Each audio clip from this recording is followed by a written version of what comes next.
الحمدللہ رب العالمین والعاقبۃ للمتقین الصلاۃ والسلام علیک یا رسول اللہ۔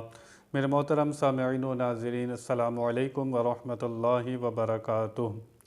گزشتہ آیت میں آپ نے سماعت فرمایا کہ احرام اور حرم میں شکار نہ کرنا۔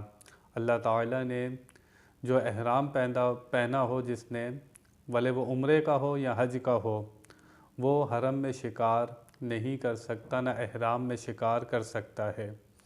آج جو مبارکہ ہے اس میں ذکر ہے اگر کوئی شخص حرم میں یا احرام کی حالت میں شکار کر لے تو اس کا کفارہ کیا ہے بطور سزا۔ گناہ تین قسم کے ہوتے ہیں۔ کچھ گناہ ایسے ہیں جس پر نہ کفارہ ہے نہ سزا ہے۔ چغلی کرنا، غیبت کرنا، تو اس پر کوئی سزا ہے نہ کفارہ ہے۔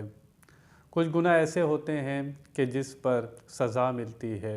قتل کرنا اس کی سزا ہے، چوری کرنا، زنا کرنا اس کی سزا ہے۔ کچھ گناہ ایسے ہوتے ہیں کہ جس پر کفارہ ہوتا ہے۔ رمضان کا روزہ توڑ دینا اس پر کفارہ ہے، سزا نہیں ہے۔ قسم کھا کر توڑ دینا اس پر کفارہ ہے، سزا نہیں ہے۔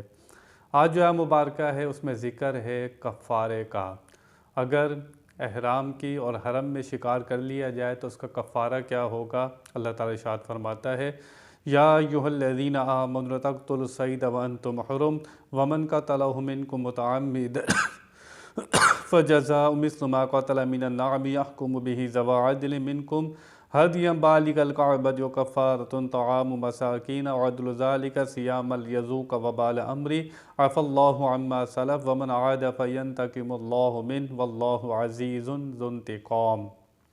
تعالیٰ ارشاد فرماتا ہے اے ایمان والو، حالت احرام میں شکار کو قتل نہ کرو، اور تم میں جو اسے قصداً قتل کرے تو اس کا بدلہ یہ ہے کہ مویشیوں میں سے اسی طرح کا وہ جانور دے دے جس کے شکار کی مثل ہونے کا تم میں سے دو معتبر آدمی فیصلہ کریں۔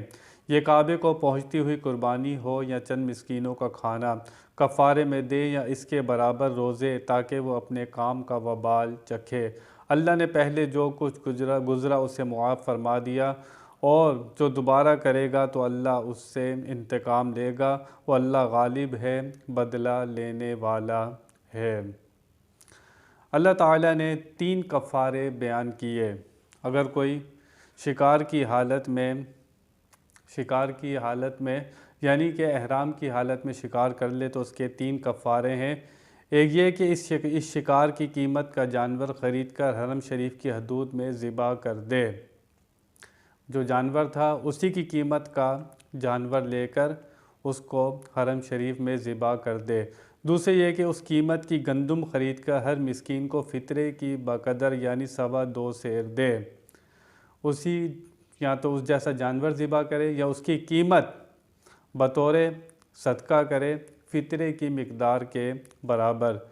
تیسرے یہ کہ ہر 2.25 سیر کے عوض ایک روزہ رکھے، جتنے اس کے فطرے کی مقدار کے برابر اس قیمت میں جتنے بن رہے ہوں اتنے وہ روزے رکھے۔ اگر وہ احرام کی حالت میں شکار کر لے تو اس کا کفارہ اللہ تعالیٰ نے یہاں پر بیان فرمایا بطور سزا۔ اور دو معتبر آدمی ہو، عادل آدمی ہو، وہ بتا دیں کہ اس کی قیمت کتنی ہے۔ ایک عادل بھی ہو، وہ بھی بتا دے کہ جو تم نے جس جانور کا شکار کیا ہے اب اس کے بدلے اتنی قیمت دینی ہے یا کون سا جانور دینا ہے، وہ عادل شخص اس معاملے کو سمجھا دے۔ اللہ تعالیٰ نے یہاں پر احرام کی حالت میں حرم میں اگر کوئی شکار کر لے تو وہ کفارہ دے گا۔ اللہ تعالیٰ ہمیں دین مبین کی سمجھ عطا فرمائے۔ بیان میں کوئی غلطی ہو اللہ کی بارگاہ میں توبہ کرتا ہوں۔ وآخر دعوانا ان الحمد للہ رب العالمین۔